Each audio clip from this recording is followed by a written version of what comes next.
Wade Langston spurred his horse forward across the stretch of land he had just bought from the bank, a barren wilderness where he hoped to start a new life, quiet and untouched by the shadows of war. But as he crossed the last low ridge, he suddenly yanked the reins tight. His heart seemed to stop. In the vast emptiness ahead, 7 bodies hung suspended from tall wooden posts. Under the pale sunlight, the ropes were drawn taut, swaying gently in the wind as if mocking life itself. Wade leapt from his saddle and sprinted forward. As he got closer, he realized what made his blood run cold: they were still alive. A trembling hand reached up toward the sky, pale lips parted slightly, pleading for help. Wide eyes flickered with the last glimmer of hope. "Oh God," Wade rasped, pulling out his knife. He climbed onto the rickety wooden frame and slashed at the ropes frantically. The first body dropped to the ground with a weak, rattling breath. The second one was still breathing. The third had a pulse, all 7 of them still alive. As he cut the final rope, an Apache woman opened her eyes and looked up at him, her cracked lips trembling into a whisper. "They have not won yet." Wade knelt beside the nearest woman, his hand trembling as he pressed his ear close to her mouth. Her breath was faint, like a flame flickering in the wind, but it was still there.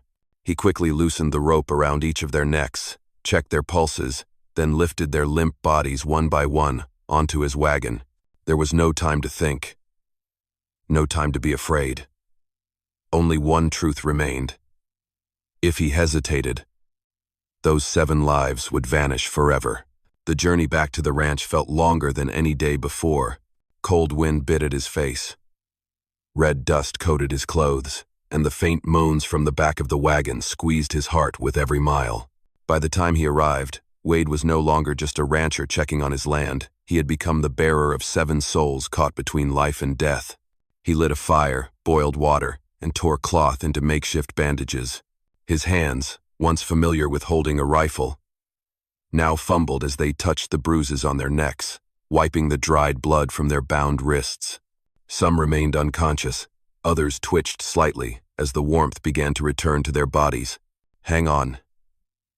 You are going to live," Wade murmured, unsure if he was speaking to them or to himself. As the sun dipped behind the mountains, their breathing began to steady. A young woman with long black hair opened her eyes first.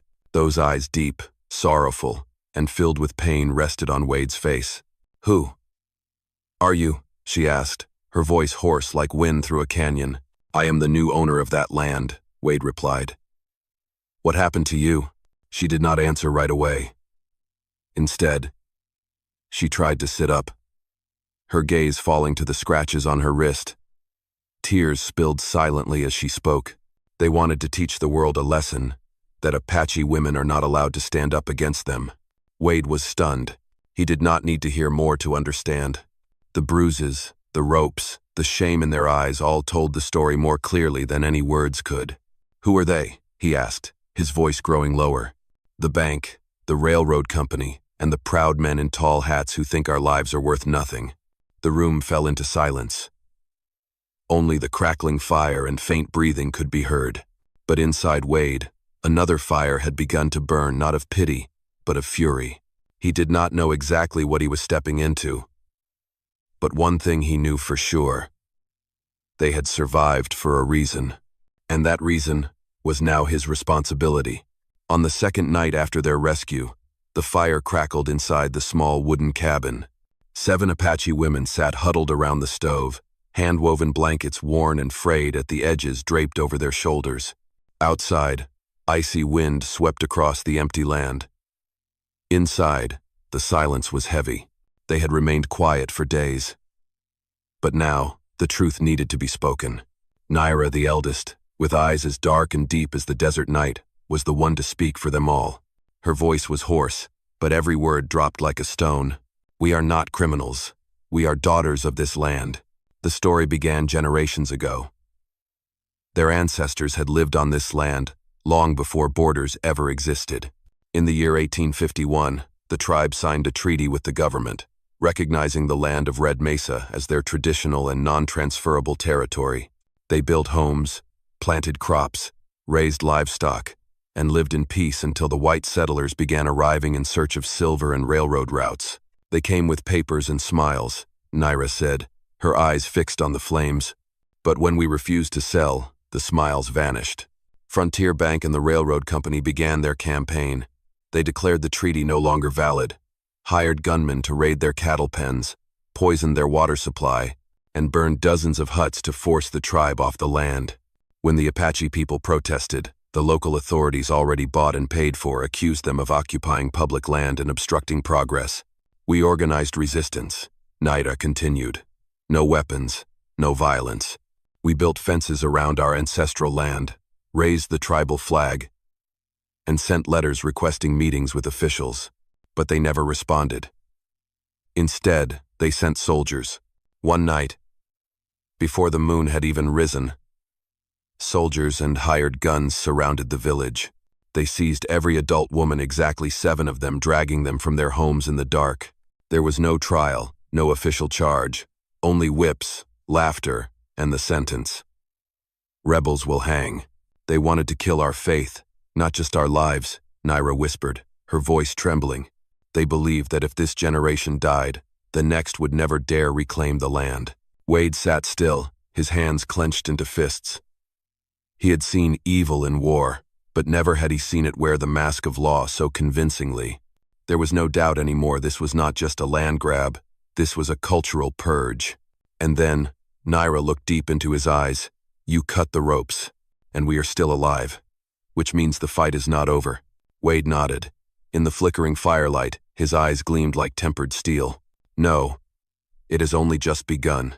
From that night on, Wade's small cabin was no longer just a temporary shelter. It became a base, a fortress, a command post for a war of justice that none of them had ever imagined would return. Wade began investigating the way a man trained by the military would quietly, patiently, and methodically. He rode into the nearest town, listened to stories in saloons, asked questions at the sheriff's office and the printing press. And the deeper he dug, the more everything reeked of deception. At the heart of it all was Frontier Bank, the very bank that had sold the land to investors from Chicago, New York, and San Francisco. But there was something strange. These contracts had been signed over 20 years ago, even before the government declared the area as unclaimed, and most of the signatures supposedly representing the Apache people were forged. They forged history, Wade muttered as he scanned the stack of documents Tala had brought back after sneaking into the bank's lawyer's office. They didn't just steal the land, they built a whole story to justify the theft. But the most chilling evidence came in a thin envelope secretly delivered to Wade by Clarabelle, the youngest daughter of a nearby settler family. Inside was an internal memo between Frontier Bank and the railroad company. When the trade route crosses Red Mesa, land value will increase 20-fold. Indigenous relocation must be completed before Q4 of this year. No court needed. Sheriff has been fully compensated. Wade laid the letter on the table. The room fell silent. The eyes of the Apache women bore into the page, as if they could set it ablaze with their fury. They want to wipe out the entire tribe, Naira said, her voice barely above a whisper. Not for land, but to erase our very existence. Then we will show the world that they cannot. Wade replied, his eyes burning bright. But to do that, we need the one thing they fear the most. The truth. They began gathering everything they could. A copy of the 1,850 treaty Tala had kept, testimonies from settlers who witnessed the arrests, and a list of illegal land transactions carried out by Frontier Bank. Alun and Roya visited every farmstead, convincing villagers to sign a petition of protest. Sana and Takina searched for surviving Apache elders to provide their testimony. Piece by piece, the puzzle came together. And the picture was clear. This was not just land theft. It was a crime orchestrated by corrupt officials. Marshal Davidson in Tucson, Wade said, pulling out a letter the marshal had once sent him during the war. He is the only man I trust. If we get him the evidence, the federal government will have to step in. Naira looked at him for a long moment, then nodded. In her eyes was no longer the suspicion of someone betrayed, but the unshakable trust of a warrior. We will not run anymore, she said. We will stand, and this time, we will not fall. I am truly grateful for your presence here. If this story reminded you of the old days, those dusty evenings, the sound of hooves echoing in your chest, consider subscribing to my channel, so that each day we can sit together once more, and I will share with you another story from the Wild West. Since the night they decided not to run anymore, the atmosphere at the ranch had completely changed. It was no longer a shelter for 7 survivors, it had become the headquarters of a quiet rebellion. Wade drew a detailed map of Red Mesa across the old wooden table, marking every key location. The office of Frontier Bank, the County Land Records Archive, the post office where transaction documents pass through, and the grand house of Harrison, the bank manager, the man pulling all the strings from the shadows. We cannot just hold the evidence. We have to bring it into the light, Wade said, his eyes sharp as blades. If we send everything to the federal authorities, they will try to intercept it before it gets there. But if we make the truth public, if the whole town sees it, then no one can silence everyone. Naira nodded. We will make them fear the light more than they fear a bullet. The plan was divided into 3 parts. Takina and Roya would infiltrate the county records warehouse, the place that held the original land titles, to retrieve the authentic documents the bank had been forging. Tala and Sana would approach the local printing press, where the weekly paper Arizona Chronicle was published, and try to persuade the editor to print the truth.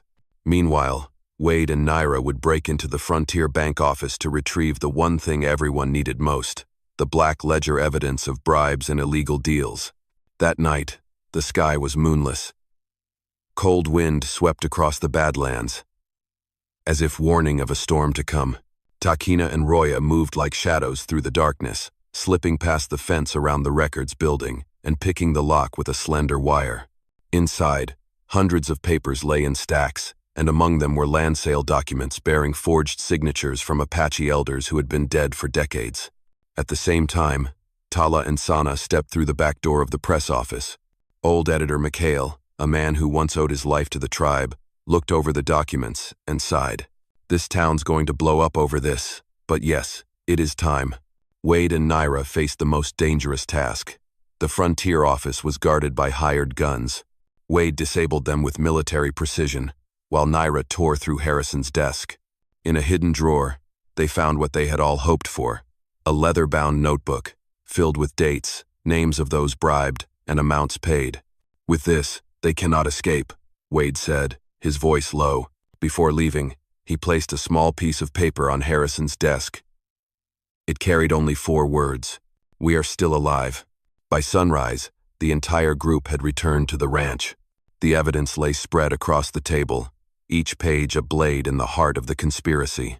They knew the fight was far from over, but for the first time, the balance of power had shifted toward justice. They hung us to silence us, Naira said, her eyes fixed firmly on the rising Sunday. But now, it is they who will hang by the truth. News of the stolen documents and the plan to make the evidence public spread faster than they had expected.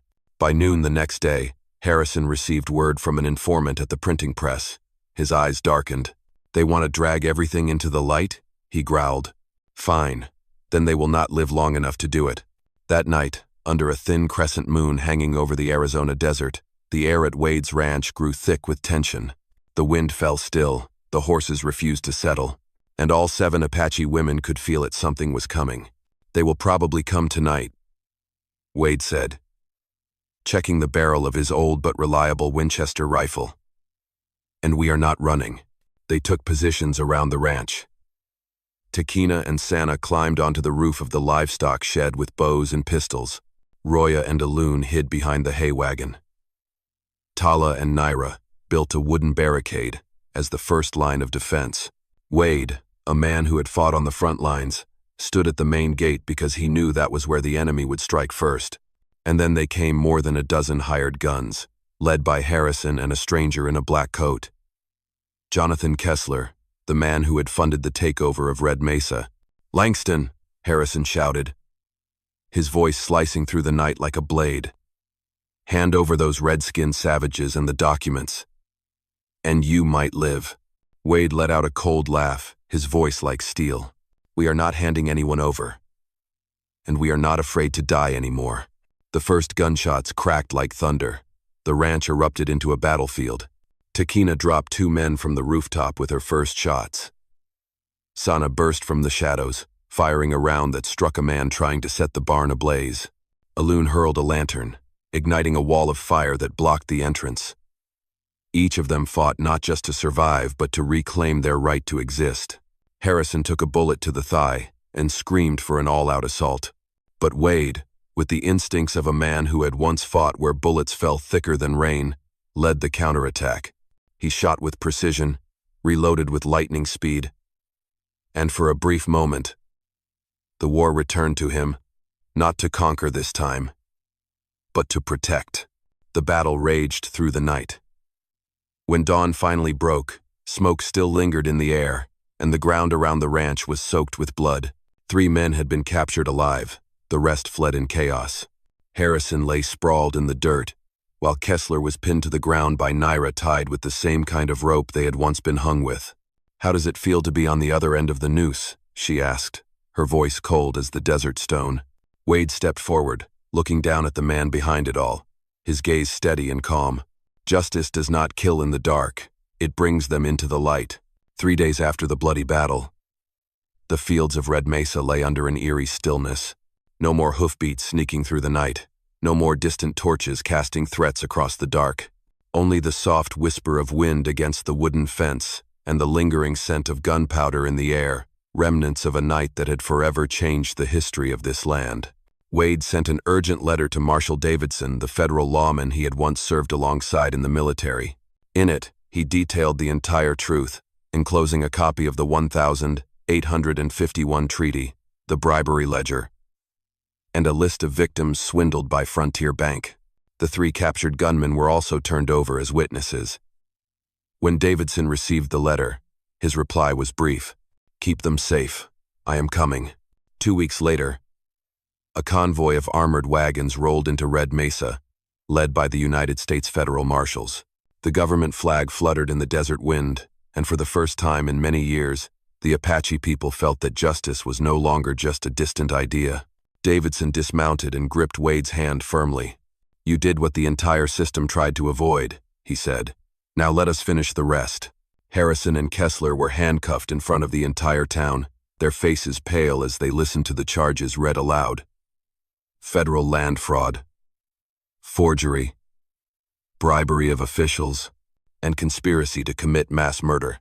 One by one, the victims, not just the 7 Apache women, but also settlers who had been cheated out of their land, stepped forward to testify.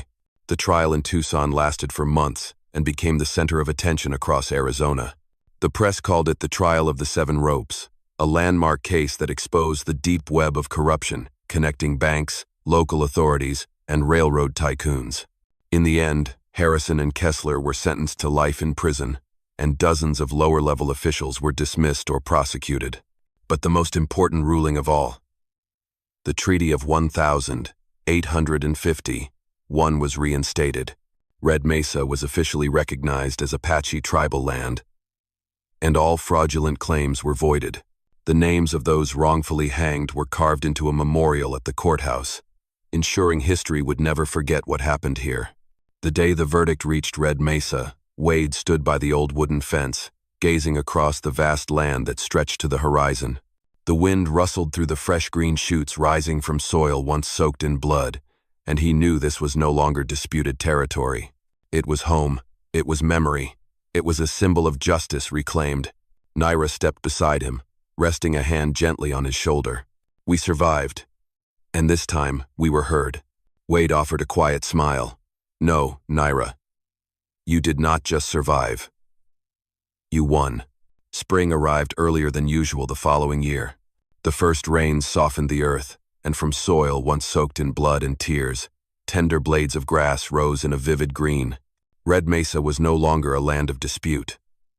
It had become a true home to a tribe once sentenced to vanish, and to a man who had once believed his life had ended long ago. Wade rebuilt the fences around the ranch, not to mark boundaries, but to protect what they had reclaimed together.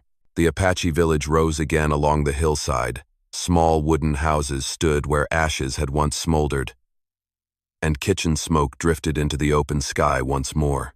Children laughed by the creek. Women wove blankets beneath the oak tree, the very tree where 7 had once hung, now transformed into a symbol of survival. That was how a new life began. Wade and those 7 women were no longer the rescuer and the rescued. They were family. They worked together, ate together, and each evening, when the horizon turned crimson with sunset, they would gather around the fire to tell the children the story of the 7 ropes, a story no one was allowed to forget. One afternoon, as the golden light stretched across the grass, Naira found Wade by the horse stables. She was no longer the woman with fire in her eyes. Her gaze had softened, grown deeper, as if the desert itself had begun to bloom. "Do you ever think this was all written by fate?" she asked. Wade paused, looking at her for a long moment before smiling. "I used to think fate was something we could not change. Now I know, it is something we rewrite together." A few months later, their union was celebrated beneath the old oak tree. There was no gold, no grandeur, only Apache songs, blessings from the tribe, and eyes filled with hope. Wade and Naira, 2 souls once deeply wounded, now stood side by side, beginning a new chapter of life. Another year passed, and laughter echoed through the wooden house they had built. Their child, with his mother's dark hair and his father's steady eyes, was living proof that from pain and injustice, love and life could still take root. And every evening, as the sun dipped behind the distant ridges, Wade would carry his son to the fence, point toward the horizon and say, "That is where we fought, my son. Not for revenge, but so you could live free on this land with pride, and without a single rope to bind you." My friends, Red Mesa was once a land stained with crimes. Today, it is a land of love, of freedom, and of legacy. A lonely rancher and 7 Apache women who were once condemned to die have rewritten fate not just for themselves, but for generations yet to come. It has been an honor to share this journey with you, the cherished audience of Wild West storytelling. I truly hope life brings you happiness and peace. I love you all. Let me know what this story meant to you. Leave a comment down below. Type the number 1 if you enjoyed this tale. And do not forget to subscribe to the channel to catch the next thrilling story from the Wild West.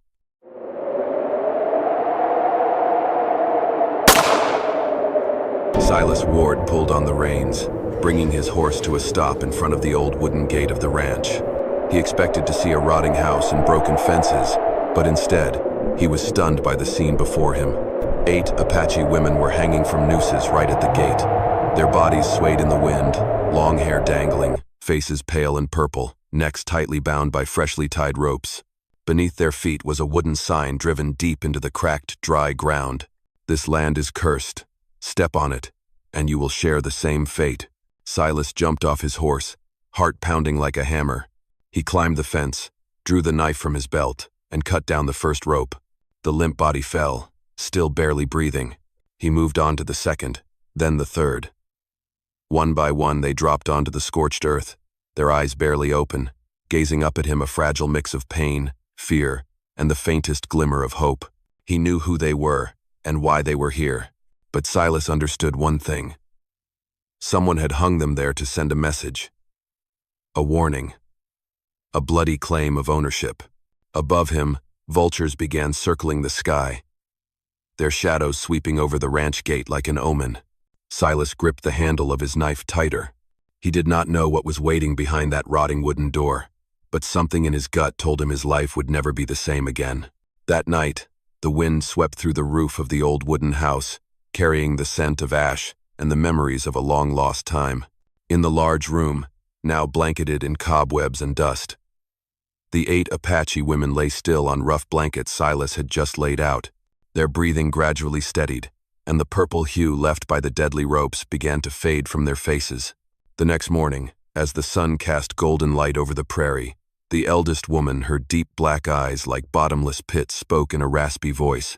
"We were once saved by your grandfather." Silas froze. Her words opened a door to memories he had never known. 20 years ago, when war broke out between the Apache tribes, their village had been invaded and burned by a militant alliance from the south. Their families were slaughtered, their homes destroyed, and they fled, lost in the chaos, running for their lives. When they were on the brink of death in the desert, it was a white man who rescued them, Silas's grandfather, Jeremiah Ward. Jeremiah did not just give them water and food. He opened the doors of his ranch so they would have a place to stay. He treated them like family, gave them land to farm, taught them how to build homes, and protected them from their enemies.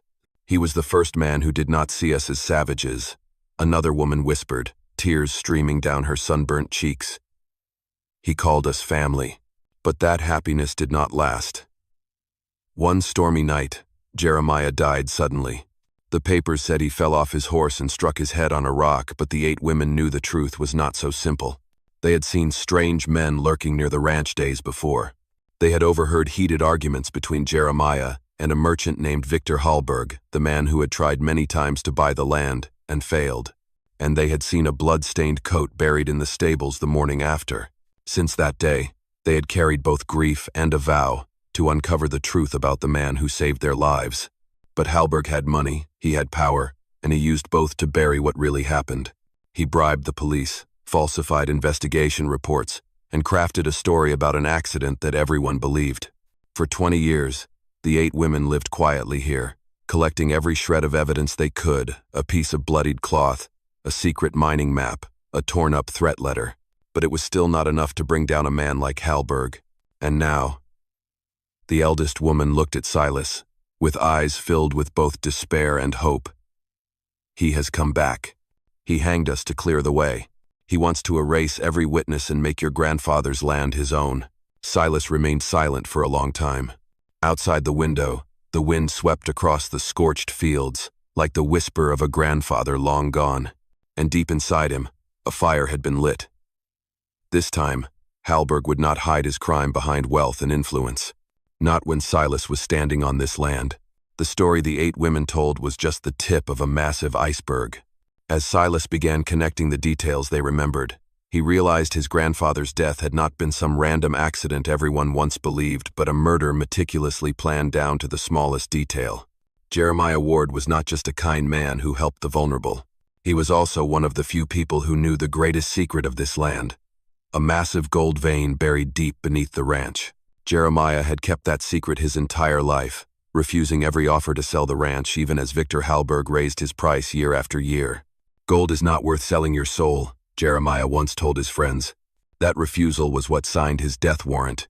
On a stormy night, Hallberg sent men to infiltrate the ranch. Jeremiah was poisoned during dinner, and then the scene was staged to look like he had fallen off his horse and died out in the fields. The police ruled it an accident, and no one looked further. But the 8 women knew the truth. They had seen shadows lurking in the stables, had found a scrap of expensive fabric that no one on the ranch ever wore, and they had kept that secret for 2 decades. During those 20 years, Hallberg expanded his power. He bought off officials, gained control of the mayor, the judges, even the sheriff. He used money to turn lies into truth, and truth into something no one dared speak about. The Ward Ranch, which rightfully belonged to Silas's family, was gradually marked as abandoned land with no clear ownership. Once again, Hallberg tried to buy it, but the 8 women who lived there had stood in his way by holding on to and caring for the land. To Hallberg, they were a thorn in his side. He knew their existence not only blocked his plan to exploit the gold mine, but they were also living witnesses who could expose his crime. And so, he decided to end it all with one brutal act, hanging them at the ranch gate. The hanging was not just an act of murder, it was a declaration of dominance. He wanted the entire town to believe the Ward land was cursed, a place no one dared to approach. A haunted land.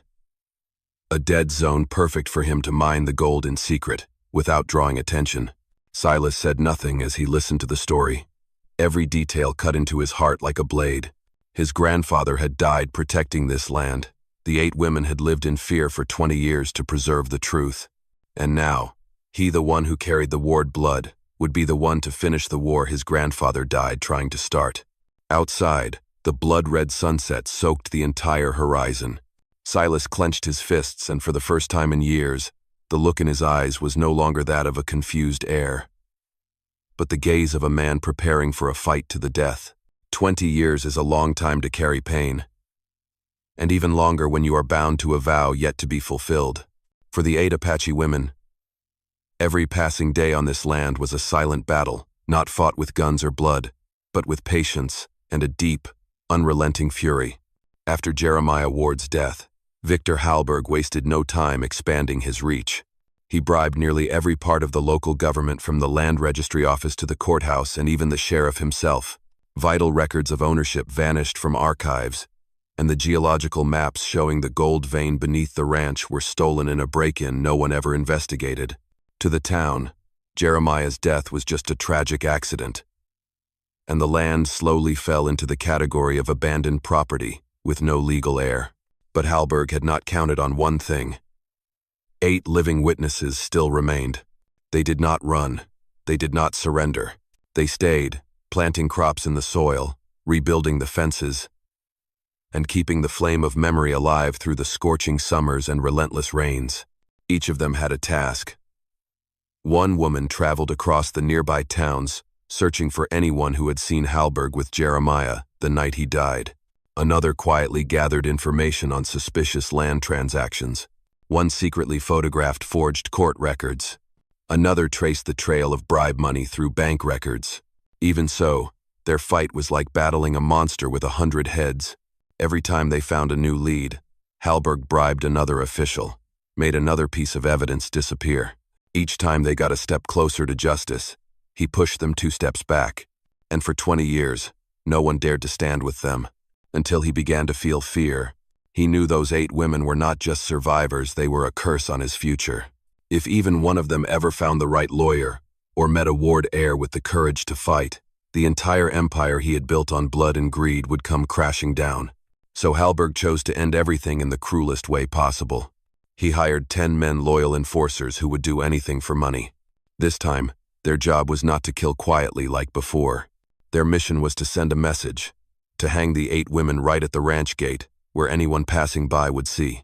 He wanted to turn the ward land into a dead zone, a place no one would dare to step foot on, believing it to be cursed. A place buried in silence like a grave, while he quietly extracted the gold beneath without needing to explain to anyone. But he did not count on one thing. Fate had brought Silas Ward back at the perfect moment. And now, with the fire of justice burning in his heart, the battle Jeremiah once began would no longer be forgotten, not for another single day. Thank you so much for being here. If this story reminded you of the old days, dusty sunsets, and the sound of hooves echoing through your heart, then subscribe to my channel. So every day, we can sit together again, and I will tell you another story from the Wild West. The next morning, as the sun was just beginning to rise over the distant hills, Silas stood alone on the porch of the old wooden house. He gazed out over the dry grass fields stretched before him, once a place where his grandfather raised horses, grew crops, and where 8 Apache women had survived for 20 years like shadows of memory. But today, he no longer saw this land through the eyes of an heir. He saw it as a battlefield. Inside the main house, the women were still weak after escaping the grip of death, but their eyes had changed. Gone was the frightened stare of helpless victims. Now, in their gaze, a fire had reignited, as if they too understood that Silas's return was a signal sent by fate itself. Your grandfather once said, the eldest woman spoke as Silas stepped inside, that one day the boy would return, and when he did, justice would follow. Silas said nothing, but something powerful was stirring inside him. The story of betrayal, greed, and the death of a grandfather he had never fully known was now coursing through his veins like blood. He entered the old storage room where Jeremiah used to keep his records and began tearing through everything. Inside forgotten wooden chests, he found a bundle of documents wrapped in oilcloth, yellowed with age. Inside were geological maps, land ownership certificates, and unsent letters from Jeremiah, letters where he had written in detail about the gold vein beneath the ranch and the threats Halberg had made. There was even a will, never revealed, declaring that the ranch had been transferred to Silas Ward years ago, something Halberg had done everything in his power to erase. The more Silas read, the clearer it became. His grandfather had not just left him a piece of land, he had left him a mission. That night, as darkness fell across the fields, Silas built a fire in the yard and invited the 8 women to gather around. He laid out the documents, the papers, and the maps in front of them. We have what he fears most, he said, his voice steady and deep as stone. The truth. And now, we are going to use it to fight back. The plan began taking shape that night. They would gather the remaining pieces of evidence, bring in a lawyer from the city, send copies of the files to the press, and if necessary, face Halberg in court. Silas also reached out to a few old friends, Men who had been soldiers, who knew the law, and who held sway in the region. This was no longer just the story of 8 Apache women who had been hanged, or of a family robbed of their land. This was the story of a battle to reclaim justice, 20 years buried. And this time, Silas was not just the heir to the Ward name. He would be the one to fulfill the promise Jeremiah had left behind in blood and tears. The night wind swept across the silent land, but it no longer carried the scent of fear. In the flickering light of the fire, 8 silhouettes and 1 man stood strong like 10 warriors ready to step into a fight from which there was no turning back. With the plan now in motion, Silas knew there was no turning back. This was no longer just a land dispute. It was a battle between justice and greed, between the memory of the dead and a crime buried for 20 years. News of the 8 Apache women found hanging spread through town like wildfire in the wind. No one knew the truth behind it, and most whispered about the curse of Ward land. What Halberg wanted was beginning to take root, fear settling into the hearts of the townsfolk. But Silas would not let fear win. He and the 8 women sent copies of Jeremiah's land ownership papers to a lawyer in Prescott. He hired an independent geologist to confirm the gold vein and prepared to publish the survey maps. He also contacted 2 major newspapers in Arizona, revealing the full story behind the accident and the growing suspicions surrounding his grandfather's death. Everything was laid out carefully like a chessboard. And then, Halberg started to feel the pressure. He never expected the grandson he once called a dumb cowboy to be the one unraveling everything piece by piece. One sweltering afternoon, Halberg's 10 enforcers returned to the ranch. There was no longer darkness or secrecy this time. They came openly, riding black leather horses with pistols at their hips. Leading them was Barton, Halberg's right-hand man, the one who had personally overseen the hanging. "This is your last chance," Barton sneered. "Hand the land over to its rightful owner, or next time, no one walks away alive." Silas stood still, his hand resting calmly on the grip of his gun. The hot wind swept across the field, sending dust flying, but his eyes were cold as steel. "Rightful owner?" he said with a faint, dry chuckle. "My grandfather owned this land before Halberg's father knew how to hold a spoon. And you? You're just thieves dressed like businessmen." The air grew tense, stretched tight like a drawn bow. One of them reached for his trigger, but Barton signaled him to stop. He knew that if blood was spilled here, the sheriff would be forced to step in, and Halberg was trying to avoid that. "We'll see you in court," Barton said, his eyes full of threats. "And next time, the law will be on our side." "No," Silas replied, his voice steady and chilling. "Next time, the truth will be on mine." As the enforcers rode off, Silas knew the final battle had begun. Halberg would use every weapon he had: money, lawyers, political power. But this time, Silas had something Halberg could never buy: evidence, witnesses, and the memory of a man long gone. On the porch, the 8 women stood watching the enemies fade into the horizon. In their eyes, there was no fear left, only the quiet resolve of those who had waited 20 years for this very moment. "He would be proud of you," the eldest woman whispered. Silas did not answer. He simply looked up at the blazing sunset sky and whispered in his heart, "We are almost there, Grandpa. This time, justice will not die with you." The days that followed were a taut string of tension, stretched tighter with every passing hour. Halberg thought he could crush this uprising with money, like he had done so many times before. But Silas and the 8 Apache women were no longer frightened victims. They had prepared every step for a final blow, the one that would shatter an empire built on blood and lies. The lawyer from Prescott arrived. Original land ownership documents left by Jeremiah were copied and filed with the court. The geological surveys confirming the value of the gold vein were published in the press. More than that, the 8 women, the living witnesses, agreed to take the stand and tell their full story. From the day they fled war and were saved by Jeremiah, to the calculated murder and the horrific hanging that nearly took their lives, the press exploded. A bold headline screamed across the front page of the Arizona Daily Chronicle: "Wealthiest local tycoon accused of murder in gold mine scandal." Public outrage ignited. The newly appointed sheriff, one not in Halberg's pocket, was forced to launch an official investigation.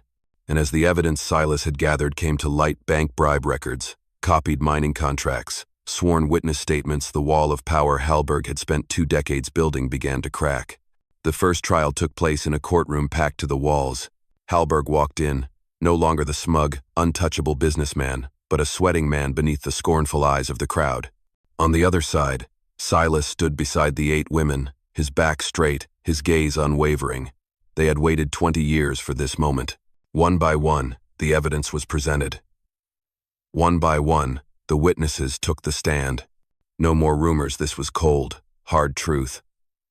An investigator read aloud the falsified autopsy report. A bank employee admitted to being paid to erase a wire transfer. One of Hallberg's own enforcers confessed that it was Hallberg himself who ordered them to hang the women and clear the land. Hallberg tried to deny it, tried to delay proceedings, even hired some of the most expensive attorneys to twist the narrative. But this time, justice was not on his side. The truth was too clear, too painful, and too complete to ignore. When the judge read the final verdict, the courtroom fell silent. Victor Hallberg is hereby found guilty of conspiracy to commit murder, bribery of officials, illegal seizure of property, and unauthorized extraction of natural resources. The defendant is sentenced to indefinite imprisonment and forfeiture of all connected assets. The 8 women clung to each other, tears falling like rain. They had not only survived, they had prevailed. Jeremiah Ward, the man who saved them, had finally been vindicated after 2 decades buried in silence. Silas walked out of the courthouse to the sound of applause from the townspeople. The western wind swept down the dusty street, sending newspapers tumbling at his feet.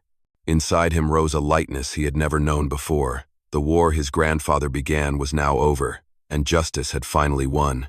But he also knew this was not the end. This was the beginning of a new chapter, where land once stained by blood would now become the soil from which the future could grow. That summer, the western winds blew a little softer, the sky seemed a little bluer, and the ground beneath Silas's feet felt different. It was no longer a land of tragedy, blood, and rope. It was the beginning of a new chapter. The 20-year war was over.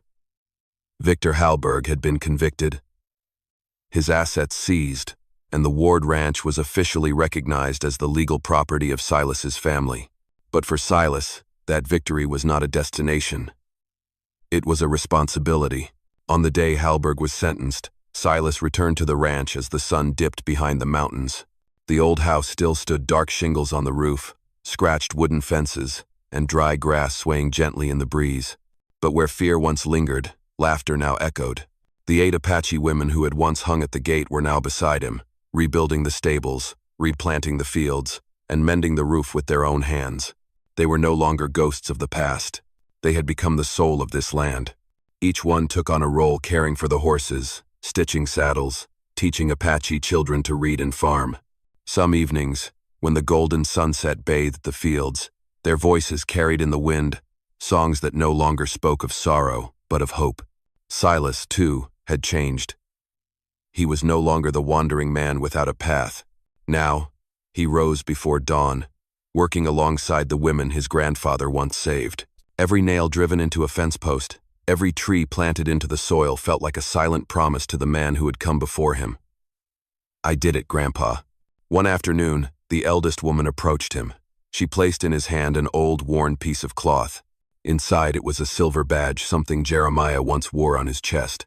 He used to say, she whispered, "This land was never meant only for the Ward family. It was a sanctuary for wounded souls." Silas looked out over the field, children running free, laughter echoing beneath the wide open sky. In that moment, he understood. The legacy Jeremiah left behind was not just a few hundred acres or a gold vein underground. His legacy was a home, a refuge where the vulnerable were protected, where the past could be forgiven, and where justice would always live on. As the sun set over a land once stained by blood, the wind carried the scent of fresh grass and wood smoke from the old house. Silas stood at the new fence, his hand resting on the silver badge, his eyes lifted to the glowing red sky. And he whispered to the man who had once stood here, "Grandpa, justice has returned. And this home, at last, has come back to life." In the heart of the wild desert where 8 innocent lives once dangled between life and death, there was now laughter, life, and a promise kept. A promise that justice may be delayed, but it will never disappear. Back in those days, justice was not always found in the dry ink of legal codes. It was the light sparked by people brave enough to stand tall in the darkness. They did not need fame or reward. What they carried was belief, a belief that the truth must be spoken, no matter the cost in blood, tears, or even life itself. It was those people, the ones who refused to bow to power, who refused to stay silent in the face of evil, who turned justice from an idea into a living, breathing reality. Because of them, righteousness is not just protected, it lives on with time. I feel truly honored to have shared this journey with all of you, and I genuinely hope that happiness and peace follow you wherever your path may lead. I love you all, dear audience of Wild West storytelling. Tell me, what did this story make you feel? Leave a comment down below. Type 1 if you enjoyed the story. And don't forget to subscribe to the channel for more thrilling tales from the Wild West.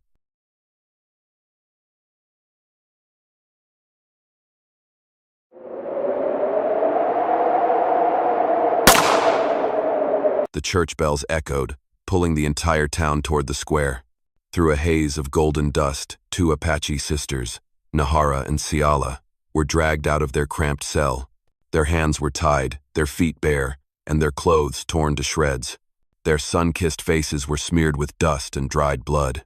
On the church steps, Pastor Morgan raised a torn Bible high above his head. His voice booming like thunder, "These two demons have brought a curse upon the land of the Lord. They must be cleansed with holy light." The crowd bowed their heads in prayer, murmuring amen. But their eyes stayed locked on the two humiliated, sun-darkened figures. They believed in him because they believed in fear.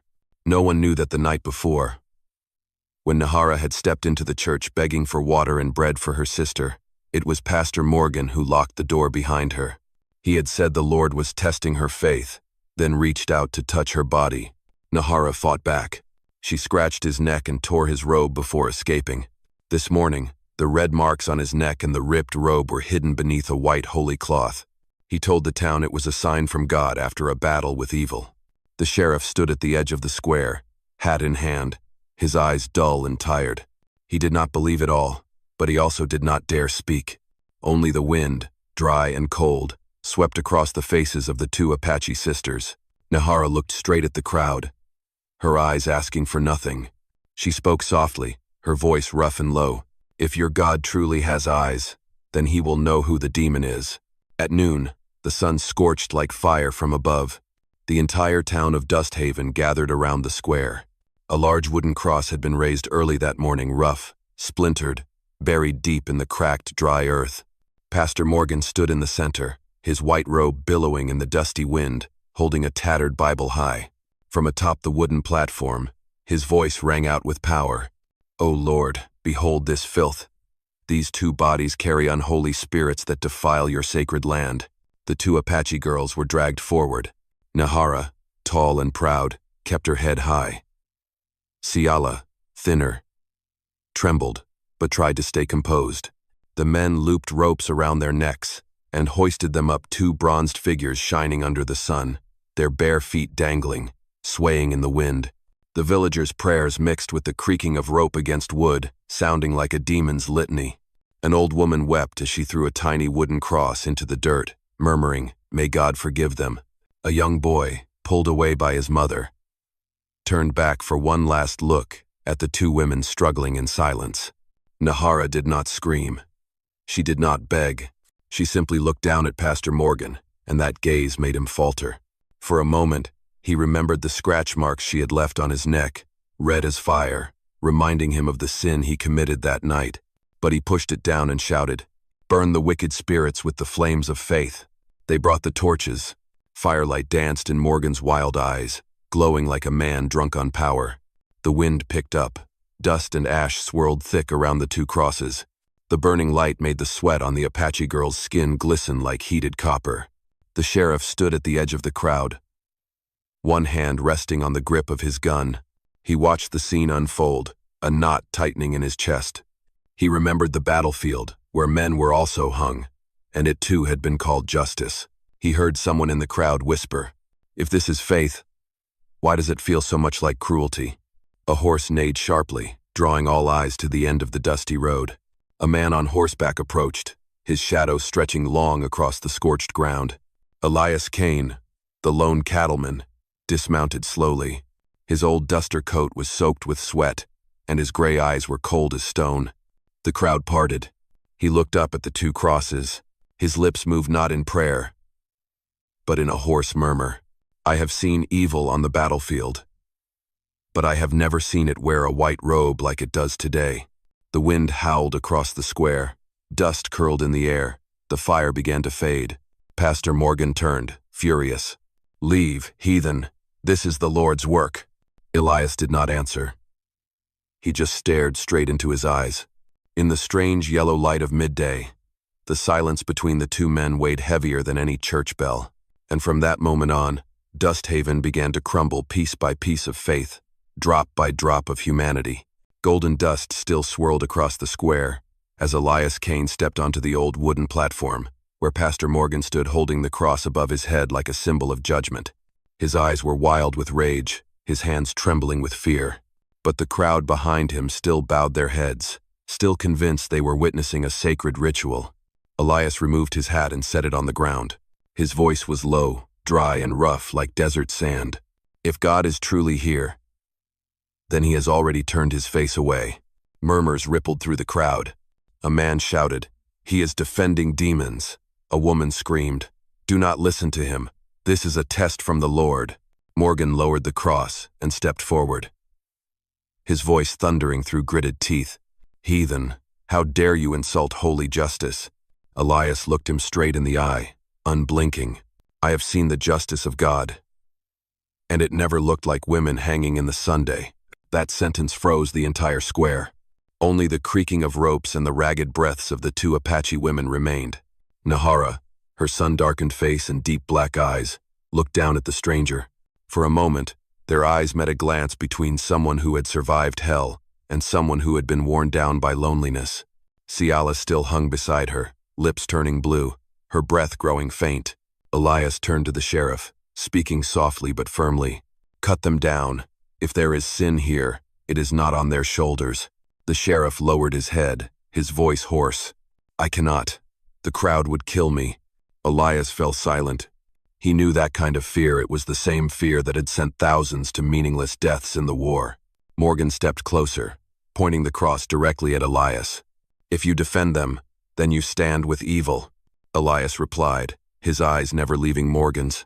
"No, I stand with people." The whispers spread like ripples. A few men stepped back, hesitation and shame mixing on their faces. Elias looked around, then spoke louder. "You kneel before God, but you listen to a liar. Look at his collar. Who do you think tore it?" Morgan flinched, clutching at his collar, but it was too late. A strip of torn fabric peeked from beneath the white robe, the mark of the sinful night he had tried to hide. The entire square fell into dead silence. The sheriff stepped forward, his face pale. Elias slowly drew a knife and approached the cross. "If God wants to punish me, he is welcome to do it. But I will not let anyone kill the innocent in his name." The blade caught the sunlight. A dry, snapping sound rang out. The first rope snapped. Nahara fell into Elias's arms, her eyes still open, gasping for breath but alive. All of Dusthaven stood frozen, and in that moment, the first wind of justice began to blow through a land of dust and deceit.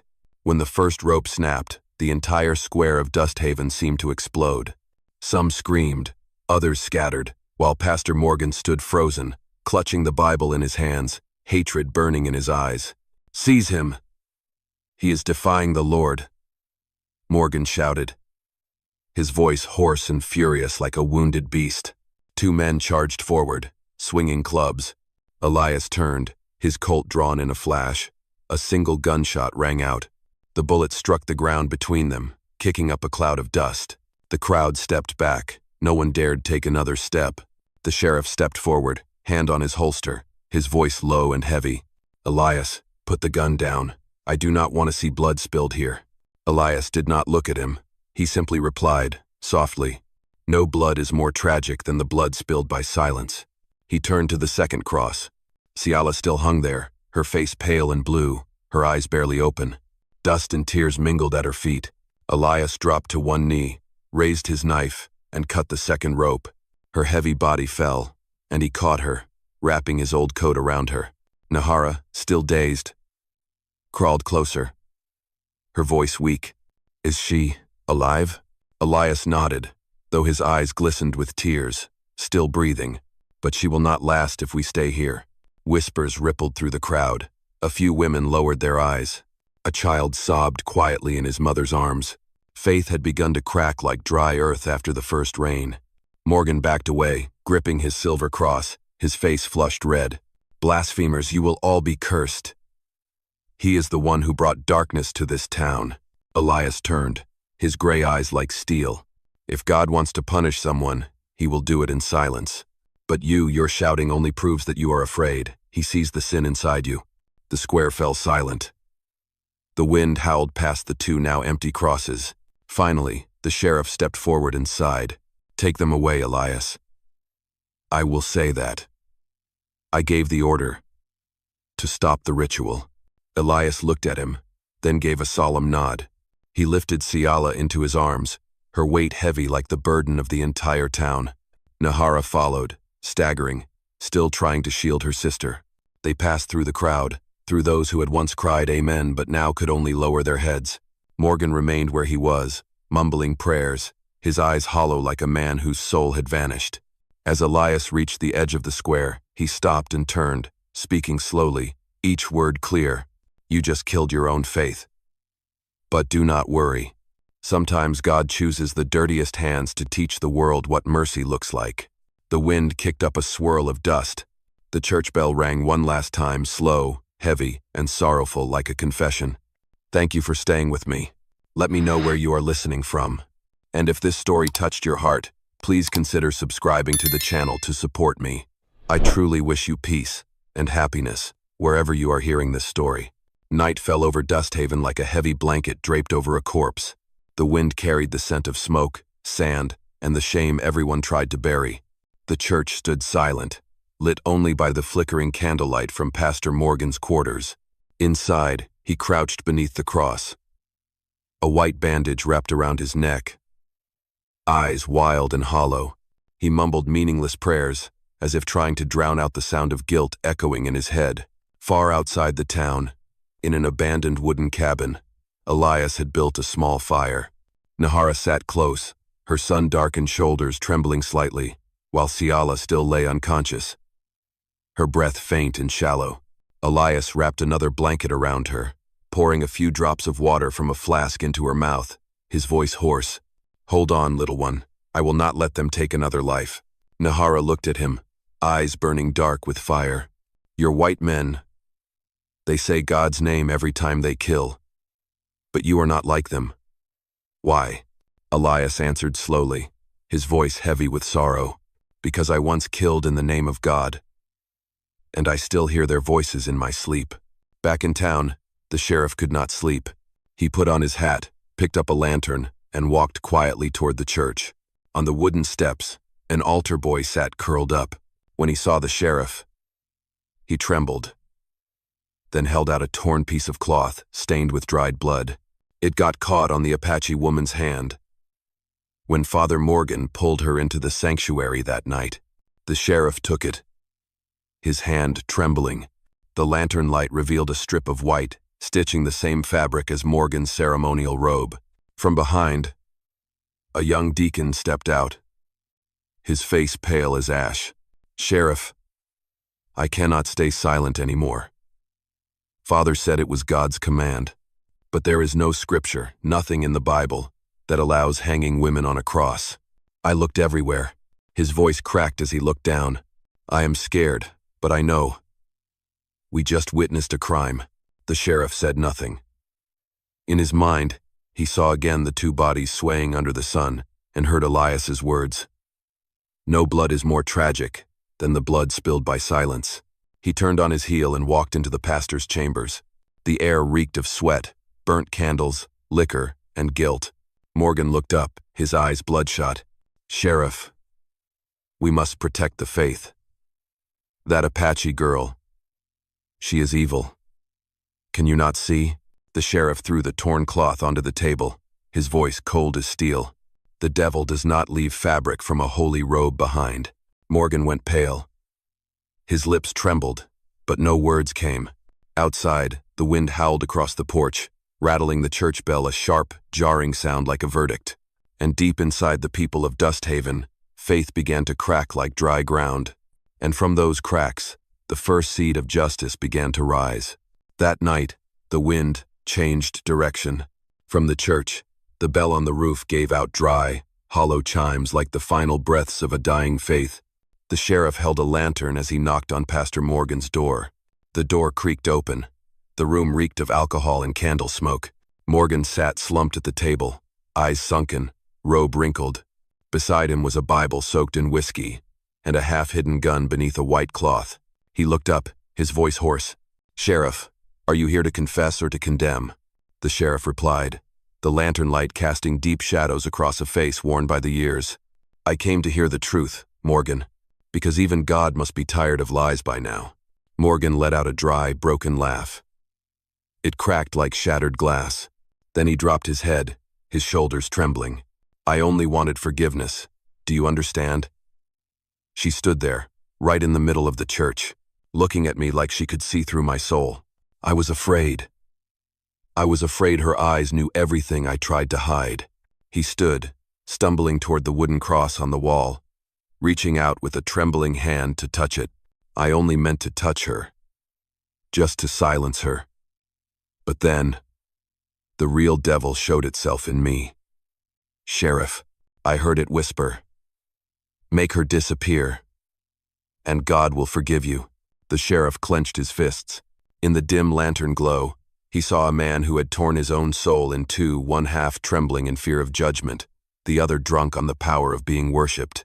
"You are not afraid of God, Morgan," the sheriff said quietly. "You are just afraid. He is watching and sees everything inside you."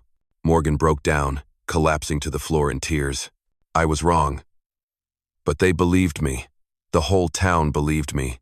If I fall, their faith will fall too." The sheriff turned away, sorrow heavy in his eyes. "True faith does not fall. Only those who hide behind it to cover their sins do." He placed Morgan's gun on the table and slid it toward him. "I am not going to arrest you. But there are only two roads left.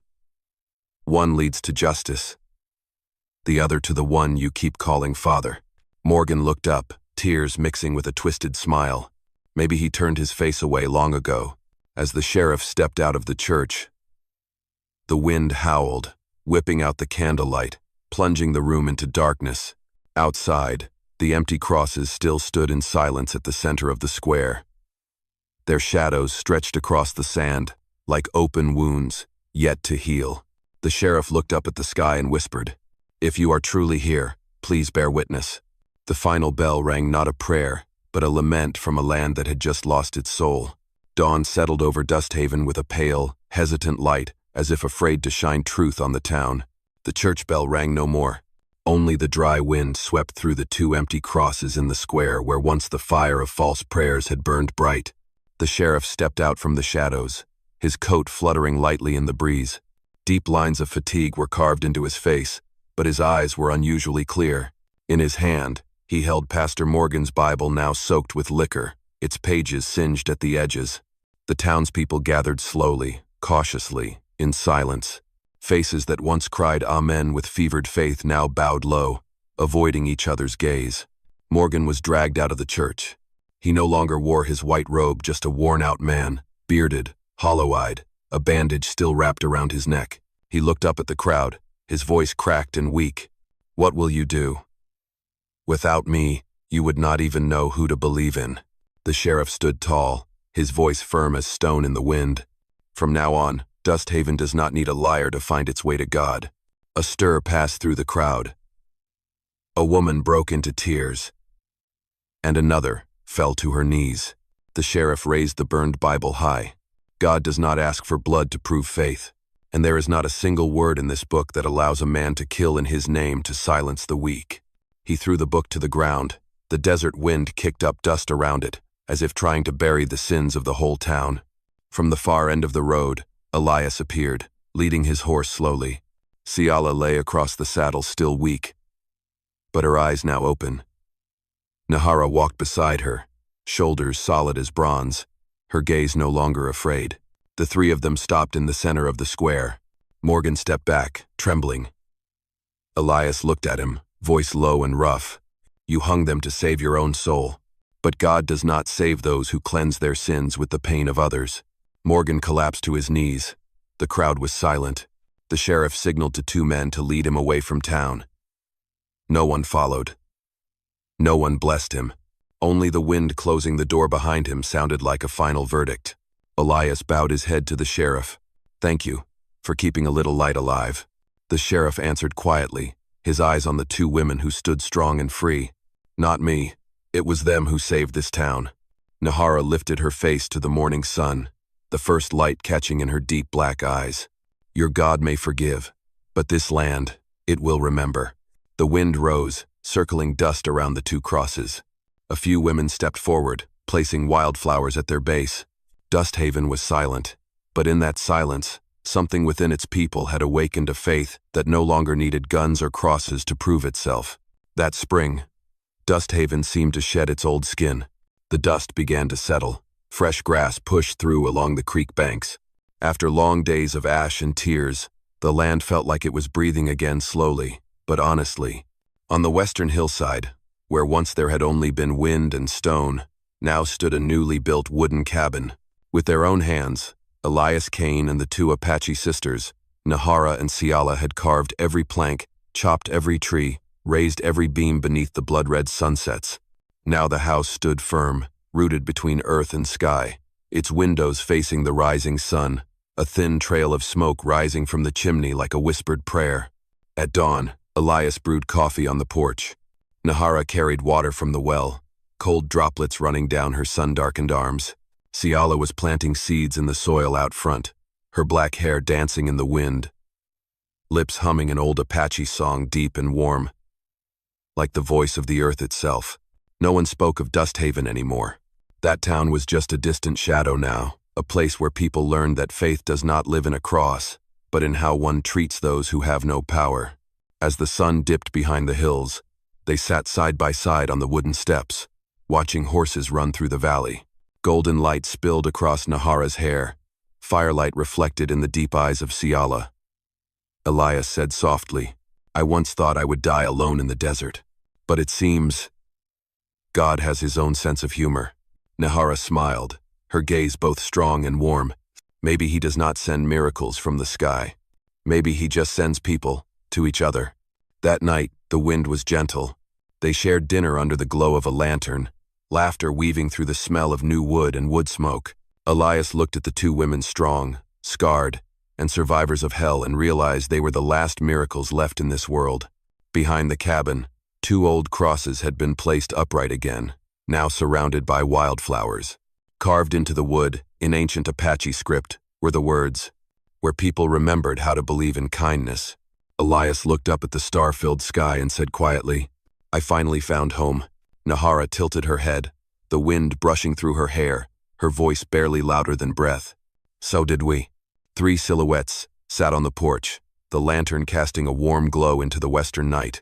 Their small home shone gently in the wind, a single light in the desert, where sin had been washed away by kindness, and where two wandering souls had chosen to stay, and begin again with a man who still believed in mercy.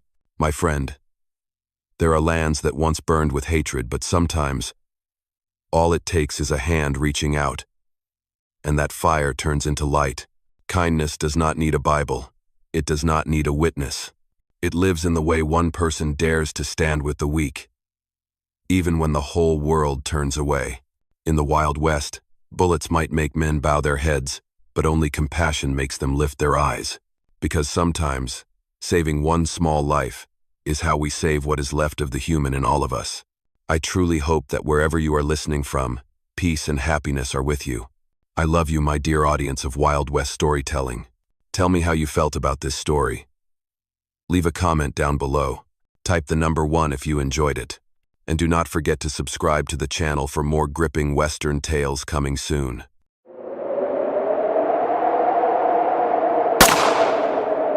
Ethan Cole rode his horse across the parched, barren land. Then he froze. In the middle of the empty sand flat stood a wooden beam, upright. An Apache woman was hanging from it, the rope tight around her neck, her feet just a few inches off the ground. Her body was streaked with blood, her hands tied behind her back, her black hair matted and tangled. Her legs twitched ever so slightly, a sign that life was slipping away. Ethan jumped off his horse. Without hesitation, he drew his Bowie knife and slashed the rope. Her body dropped into his arms like a burning stone.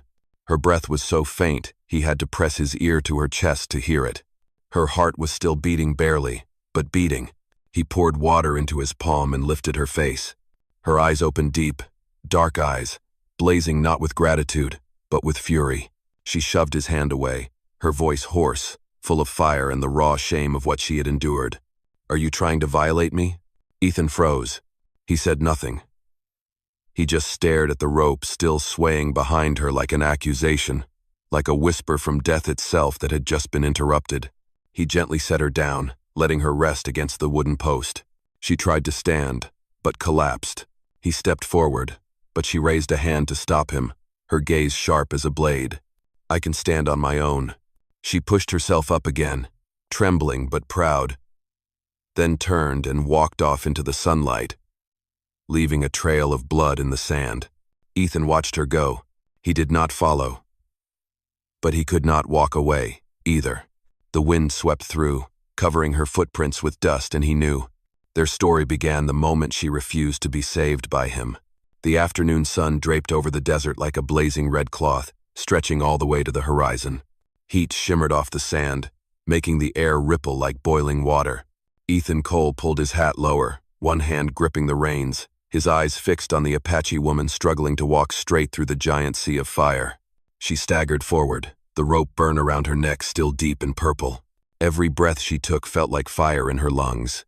Each step left behind a drop of dark blood in the sand, but she kept walking like she had to outrun the very moment she had been saved. Ethan kept a distance of 30 paces. No closer. He did not want her to think he was chasing her, but he also knew, if he left now, in just a few more hours, the sun would kill her faster than the noose had tried to. She stumbled for the first time that afternoon. Her knees buckled, and her body pitched forward. Ethan stepped once, then stopped. She braced herself, tried to rise, fell again, a second time, a third.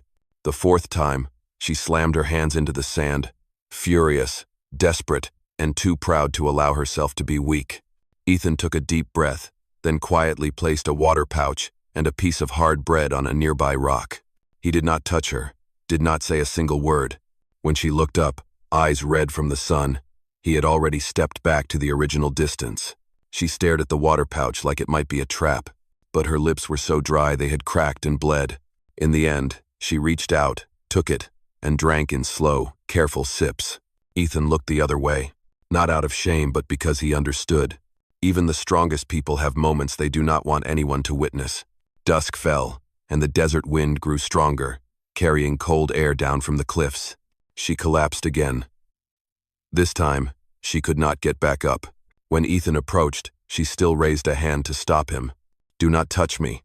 Her voice trembled, hoarse, but still burned with fire. He knelt beside her, far enough that his shadow would not touch hers. "You do not need to thank me," he said. "And you do not need to follow," she replied, eyes locked on his.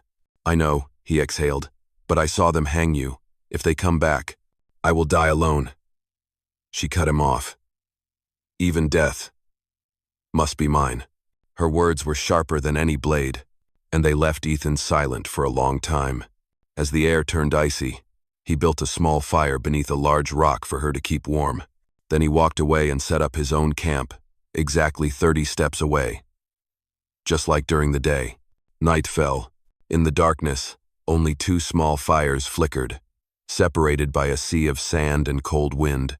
2 strangers, both exhausted, both broken, but neither willing to lean on the other.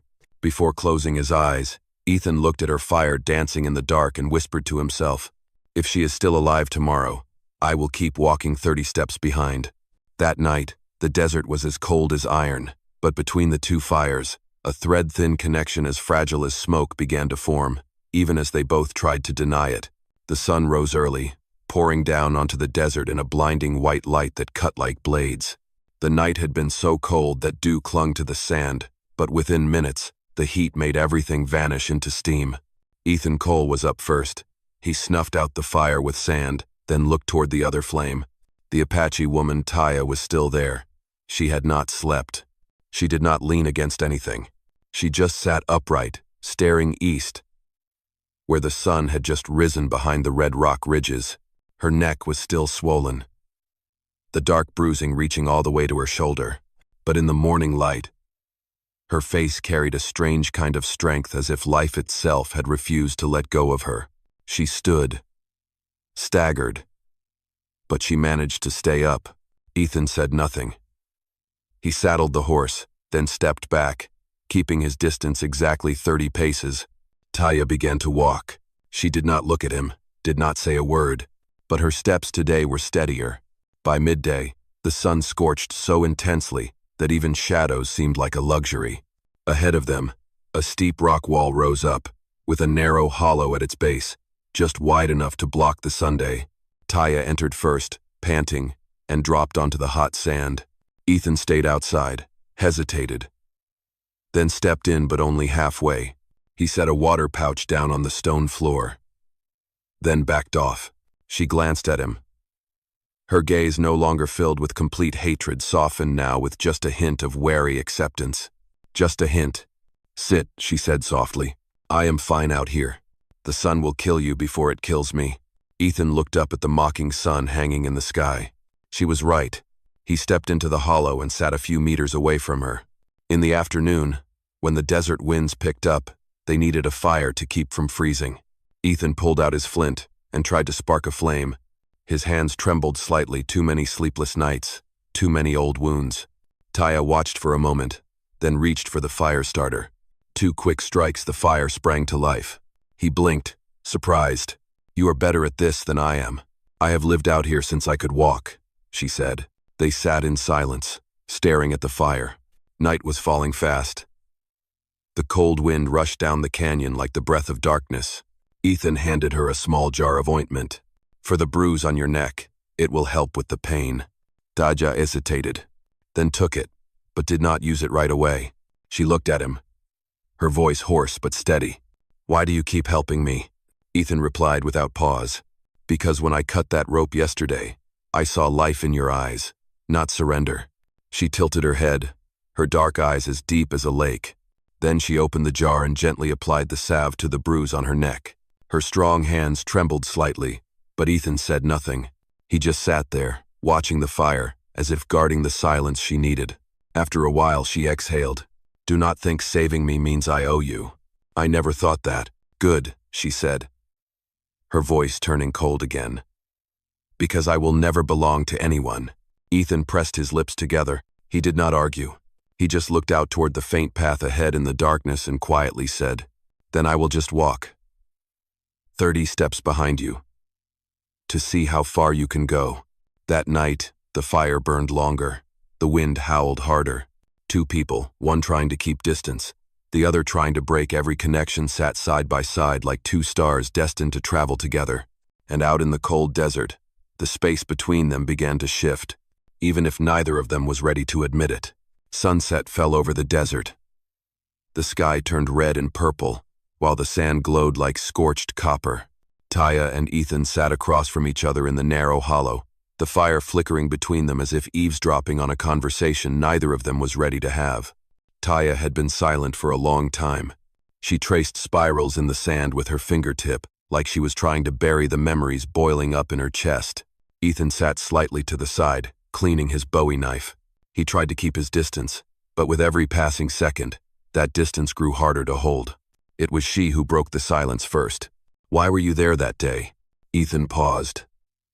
The firelight reflected in his gray eyes, deep, tired. He sighed and looked into the flames like confessing to them. "I was looking for someone. Someone I lost. Because I did not get there in time." "Your wife?" Taya asked, not with curiosity, but with the kind of voice only someone who had lost something would use. "No," Ethan answered quietly. An Apache boy. Taya narrowed her eyes. Her hand clenched. Did you kill him? Ethan shook his head. I did not save him. I saw the village. Guerrillas had hung people. One by one. I was late by an hour. Just 1 hour. The cold wind whistled through the rocks, carrying a heavy silence with it. Taya looked at him for a long time, as if trying to see past his skin to find the truth buried underneath. So you saved me, to pay for that? I do not know, Ethan said, honest to the point of discomfort. Maybe I just could not watch someone else die right in front of me. She let out a dry laugh. Not from amusement, but from pain. So you need me to live, so you can feel better about yourself? Ethan flinched. That sentence cut straight to the softest part of him. No, he said, his voice low. I helped you. Because there was no surrender in your eyes. They hung you to kill you, but you still stared them down. I could not watch that look disappear. Taya bit her lip. Her dark eyes shimmered with something anger, yes, but also a kind of reluctant understanding. She turned slightly, letting the firelight fall across the bruised mark on her neck. They hung me because I loved the wrong person. Ethan froze. A white man, she said plainly. They called me a traitor, said my soul no longer belonged to the tribe. The wind seemed to stop. Two people, cast out by two different worlds for two different reasons, now sat in a narrow stone hollow in the middle of the desert like two rivers lost from their paths, meeting at the end of the earth. Ethan asked softly, "What about him?" Taya looked into the distance, her eyes darkening like ash. "He is dead, killed by people like you." Ethan wanted to say something, but I'm sorry did not feel right. Justifying it would be even worse. So in the end, he only whispered, "Taya, if I am the reason you hate, then let me also be the reason you live." She turned to face him, her eyes as stormy as a desert sandstorm at night. Not hatred, but something in between where two broken souls look up and see themselves reflected in the other. That night, in front of a small fire, two quiet confessions shrank the distance of 30 steps down to just a few breaths. I truly appreciate your being here. And if this story brought back memories of dusty afternoons and the sound of horse hooves echoing in your chest, then go ahead and subscribe to my channel, so that each day we can sit together again. And I will tell you another story from the West. The next morning, the sky was grayer than usual. Heavy lead, colored clouds crawled across the sky, signaling a storm not of weather, but of something growing quietly between two people still trying to hide their feelings. Taya stepped out of the rock hollow first, her shoulders tense, as if afraid the man behind her might read something off her back. Ethan packed up their things, tied everything neatly, and followed in silence. No words, no signals, they just walked together. But today, the distance was no longer 30 steps, only 10, then 5, and at times, only the sound of each other's breath in the wind. By noon, the sun had eased up, and the wind shifted direction. Ethan pointed to a shallow dent in the sand. There is water. The desert still keeps something for those who know how to look. Taya knelt down and used her knife to dig through the thin layer of sand. Moments later, moist earth appeared. She looked at him, said nothing, but her gaze was no longer hostile. She took a few sips, then handed him the water pouch. Ethan reached for it, and his hand brushed the tips of her fingers. Just a touch, but it made them both pause. Neither spoke, but something had changed. That afternoon, while climbing a rocky slope to get a better view of their path, a strong gust of wind hit them. Taya lost her balance and slipped. Ethan moved faster than he could think. He grabbed her arm and yanked hard. Her body fell against his, close enough that he could feel her warm breath on his neck. She steadied herself, but did not pull away immediately. For a brief moment, they stood so close that one could hear the heartbeat of the other. Taya was the first to step back. "Do not think I need saving again," Ethan replied softly, without a smile or sarcasm, "but I will still reach out. Whether you take my hand is up to you." She turned away, but the corner of her mouth twitched, whether from anger, embarrassment, or something else. By nightfall, they found a larger hollow to shelter in. Ethan started a fire, while Taya checked the bruises on her neck and shoulder. He noticed a new dark mark on her upper arm and side. "Are you in pain?" "No," she said firmly. I have medicine. I can do it myself. But when she tried to reach behind her back, her arm could not get there. She stopped. Her other hand trembled slightly from strain. Ethan said nothing, just stood up and walked toward her slowly, giving her time to step back if she wanted to. She did not. He gently took the jar from her hand and gestured. Let me. Taya turned her back. Ethan touched her skin, sun-warmed, strong, but trembling from pain and cold. He applied the ointment slowly, carefully, avoiding the deepest bruises. Neither of them said a word. The air was thick, like night fog. When he finished, Taya pulled the cloth back over her shoulders, but stayed facing away. She did not step aside like she had every night before. Her voice came low, almost a whisper. You do not know who I am. You should have let me die back there. Ethan replied without hesitation. I know you are alive. That is enough. Taya closed her eyes. In that moment, both her pride and her hatred fell strangely silent. That night, they sat closer to the fire, not face to face, but not far apart either. Just close enough for one person's warmth to reach the other through the shifting wind. And for the first time, Taya fell asleep without lighting a separate fire. As for Ethan, he lay in the dark, listening to her steady breathing, and knew the distance between them no longer belonged to the desert. That night, the desert clung to the heat left over from the day. The moon split the sky into a quiet silver path, shining down on two figures sitting by a small fire no longer 30 steps apart, no longer 10, just an arm's reach away. Taya woke up first. She turned and saw Ethan leaning against the rock wall, eyes still open, hand resting on the grip of his gun. You are not sleeping? Too scared. What if you disappear in the middle of the night? He said, half joking, half serious. Taya looked away, but at the corner of her mouth, something softened. At dawn, they left the rock shelter. The air between them had changed, no longer tense, no longer cold.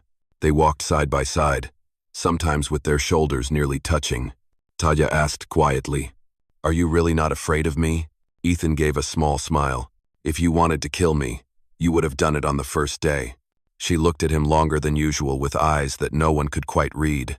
A little wary, a little grateful, and something else neither of them could name. By midday, they reached a deep crevice cutting across their path. Ethan jumped down first, then turned and held out his hand to her. Taya stared at that hand for a few seconds. Before, she would have ignored it.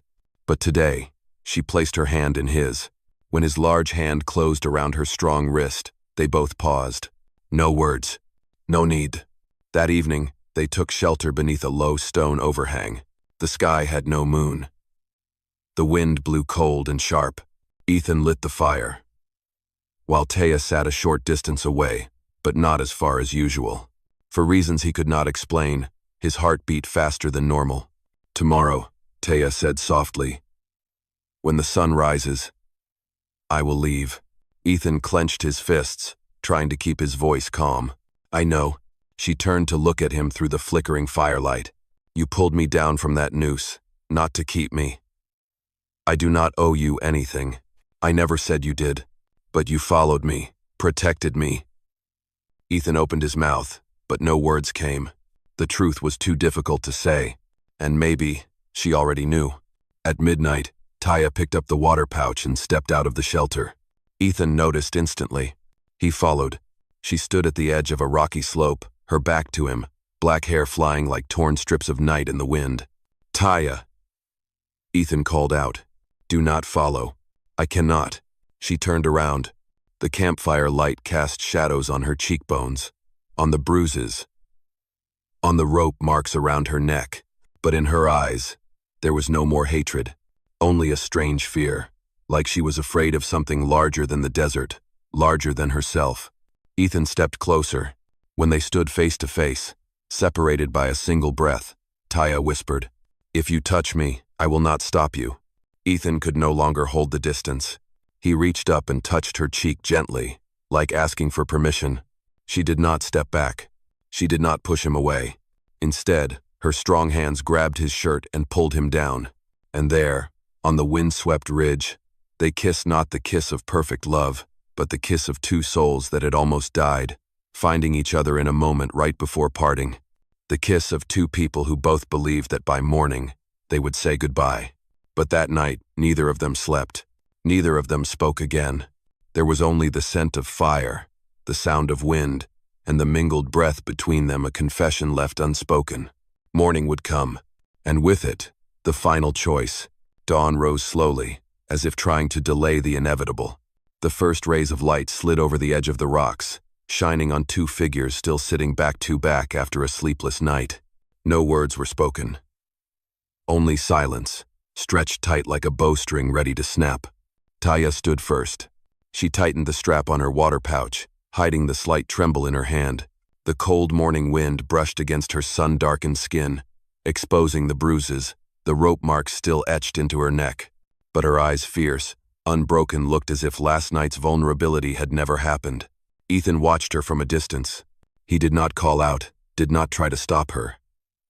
He only said, quietly, "If you leave, I will not follow." Taya paused, just for half a second, but it was enough to make his chest tighten. She turned slightly, her gaze dark. "Good, because I do not belong to you." Ethan nodded, but it felt like a boulder pressed against his ribs. They walked in different directions. Two sets of footprints in the sand parallel, then drifting apart. Ethan turned toward his horse. Taya headed toward the mountain range where her tribe once lived. Neither looked back. The wind swept through, slowly covering the prints with sand, erasing a story that never had the chance to begin. By midday, under a sun sharp as a blade, Ethan heard distant hoofbeats. Two riders crested a hill, heading in the same direction Taya had taken. He recognized the outfit's townsfolk from Dagger Falls, the same kind who had cheered when she was hung from that post. Ethan did not think. He spun around and kicked his horse forward, dust exploding beneath them like a storm. Taya heard the hooves, too. She turned. Two men were closing in. One of them laughed loud and cruel. "Well, look here. The Apache witch lives." Taya stepped back, hand reaching for her waist empty. No weapons, no strength. Only the sting of pride wounded too many times. She knew she could not outrun them. Not this time. One of the men rode closer, swinging a noose. And in that exact moment, Ethan burst through like an arrow cutting the wind.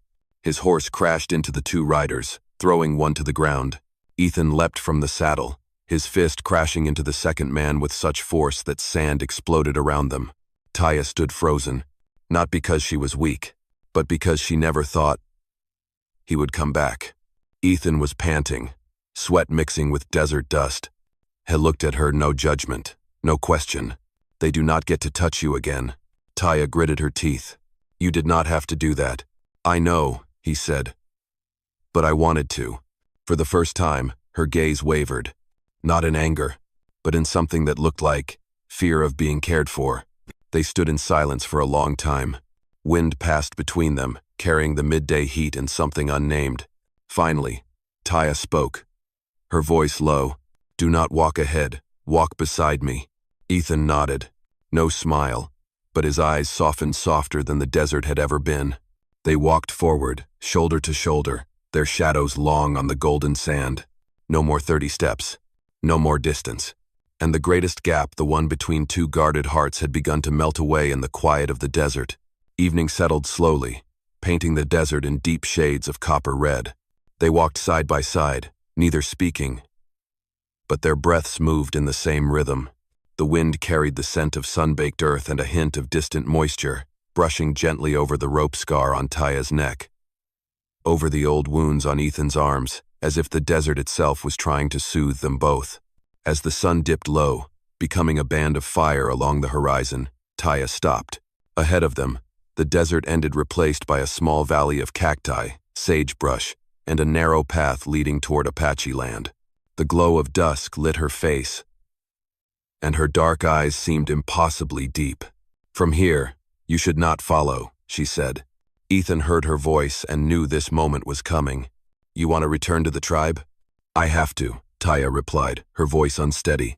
"They need to know I am still alive.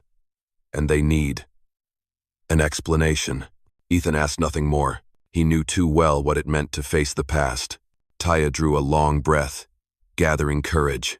"You saved me. More than once. I just did not want to watch you die. But I did die, she whispered.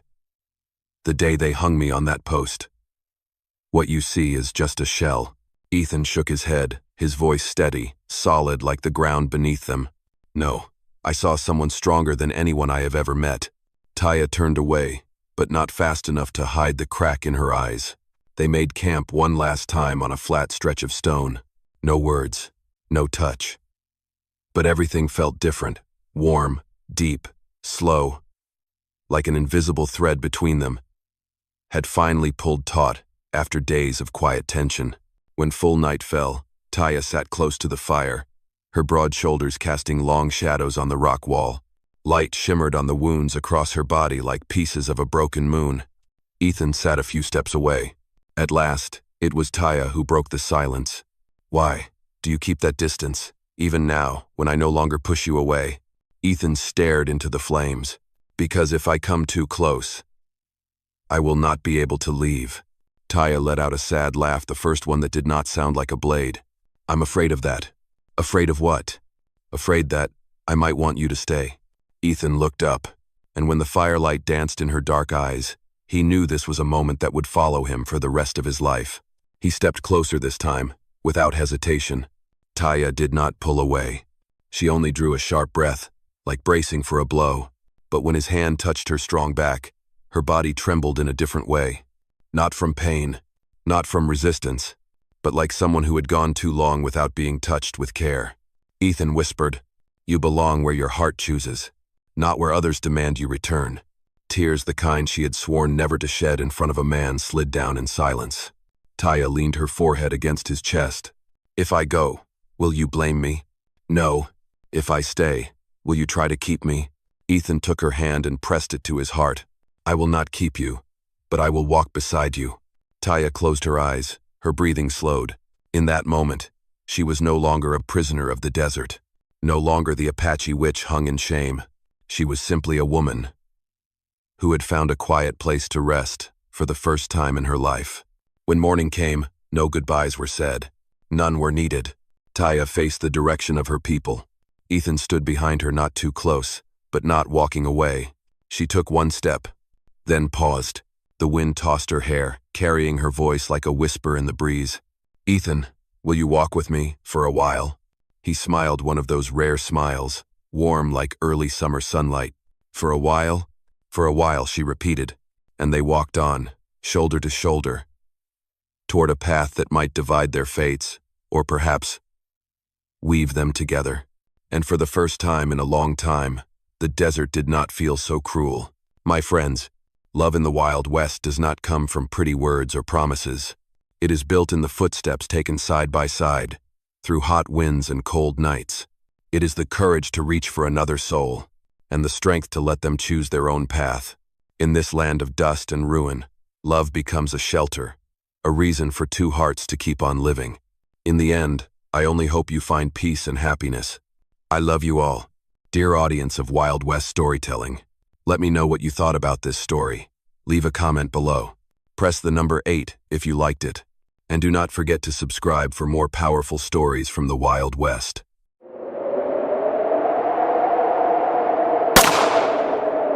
Sheriff Luke Carver rode his old gray horse across the desolate field, his breath turning into a thin mist that clung to the collar of his heavy coat. He was not patrolling out of duty, but because the loneliness that had haunted him since the war would not let him sleep. In the vast sea of white, a tiny dark speck made him pull the reins. At first, he thought it was a deer buried in the snow, but as he approached, his heart skipped a beat. It was an Apache woman. Her body was nearly buried beneath a thick layer of snow, her long black hair stiff from the cold, her broad shoulders covered in bruises. Torn ropes had left marks across her skin. Her lips were blue, and her breathing was faint, but it was still there, just enough to make him drop to his knees. Luke lifted her up. She was heavier than he expected. He looked around. There was nothing but wind, snow, and silence. No footprints, no one searching. He whispered, "You are alive. Hang in there." As he placed her on his horse, he felt a faint warmth coming from her body, like a dying flame. He knew, if he left her, she would die. But if he brought her back, he would be inviting trouble from the entire town of Cold Ridge. And yet, in that moment, the law meant nothing to him. There was only one simple truth. He could not leave her out in the snow. And that was the choice that changed his life forever. The blizzard howled through the night, as if it were trying to tear apart the roof of Luke Carver's old wooden cabin. Wind whistled through every crack in the walls, slapping against the windows like invisible hands. Inside the small house, the flickering firelight from the hearth danced across the aged wooden planks, casting shadows over a man bent close beside a bed. Nieli, the name he still did not know, lay motionless under a thick blanket. Her face was beautiful in a way that was fierce and untamed. The way only an Apache woman could be. High cheekbones, sharp features.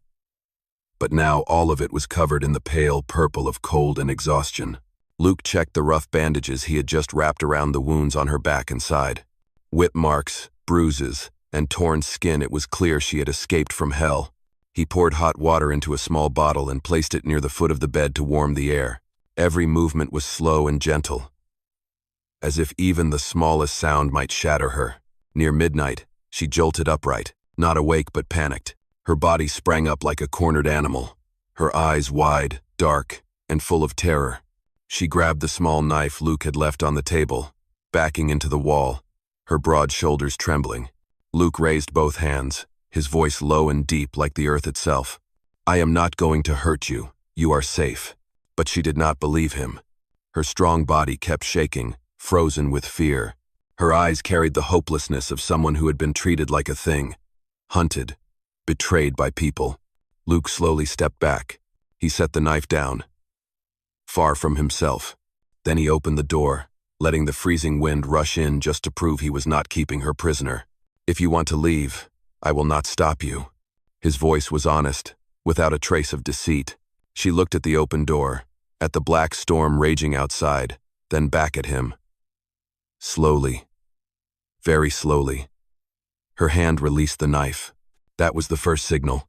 Luke stepped closer, but still kept his distance. He placed a bowl of hot soup on the floor and backed away 3 steps. "Eat. Not for me, but for yourself." She stared at him for a long time, so long that the fire in the hearth changed color twice. Finally, her trembling hand reached out and lifted the bowl. The rising steam wrapped around her face like a thin veil of life. In that moment, inside the cold wooden cabin, Luke understood that the snowstorm outside was only part of it.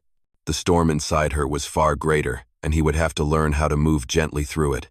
But he also understood one thing. Nieli had chosen to live, and she chose to live here, in his cabin. And their journey began in that quiet moment where the first spark of trust flickered like a tiny flame in the white night. The storm passed after 3 days and 3 nights, leaving behind a land as white as if it had just been born. Snow covered the cabin roof, the frozen ground, and even the wooden fence Luke had built back in the fall. The sky was a thick, silent blue, so still that the only sound was the crisp crunch of snow underfoot. Nieli stood by the window, her hand bandaged and calloused resting on the wooden frame. Light streamed in, highlighting the strong lines of muscle along her shoulder and arm. It was a kind of wild beauty, hardened by pain but never broken. Luke stood a few steps behind, watching quietly, careful not to startle her. He had come to understand that silence was the language she trusted most. When she tried to help despite her weakness, he spoke gently. "Take it slow. Your back is still healing." Nieli did not answer. She glanced at him, then walked toward the pile of unchopped wood. She picked up the axe to test its weight, but her strength had not yet returned, and the blade fell awkwardly into the snow. "Luke, step beside here. Let me." She gave a small shake of her head, a quiet, stubborn gesture from someone who had survived by her own hands. But when she saw that he did not grab the axe or insist, only waited with patience, she exhaled and stepped half a pace back. He split the wood. Each strike of the axe was steady and deep, the sound of cracking wood echoing through the white stillness like the rhythm of something solid and sure. Nieli watched for a long time, not out of surprise, but because it was the first time someone had worked for her, not used her. By evening, they made their first meal together. Luke sliced the meat while Nieli carefully peeled the potatoes, each motion slow, like someone learning to trust a life no longer ruled by violence. When she fumbled and dropped a potato, Luke bent to pick it up, She flinched and backed away, reacting as someone might who had been hit too many times.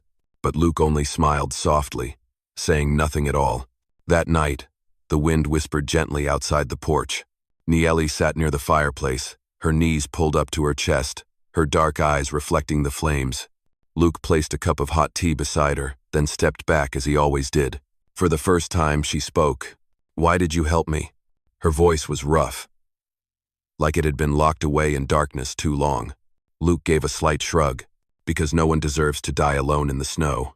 She said nothing, but her eyes shifted. That answer reached the deepest, coldest part of her heart. When a sudden gust rattled the cabin, she gasped, her breath short and sharp, remembering the ones who had hunted her. Luke moved slowly toward her, not touching her, just sitting close enough for his warmth to reach her. A long while passed before Nieli leaned her head back against the wall, just 2 finger widths from his shoulder. That space was small, but for her, it was a greater step than any path she had ever taken. And in the quiet of the snowy night, 2 people who had long lived alone began to learn how to breathe, side by side. By early March, the snow began to soften. The pale sun finally broke through after weeks of hiding behind the clouds, casting light on the icy ground like fresh scars on the earth. That was when Luke decided it was time to take Nieli into the town of Cold Ridge for supplies. Salt, leather, salves, things the cabin could not do without.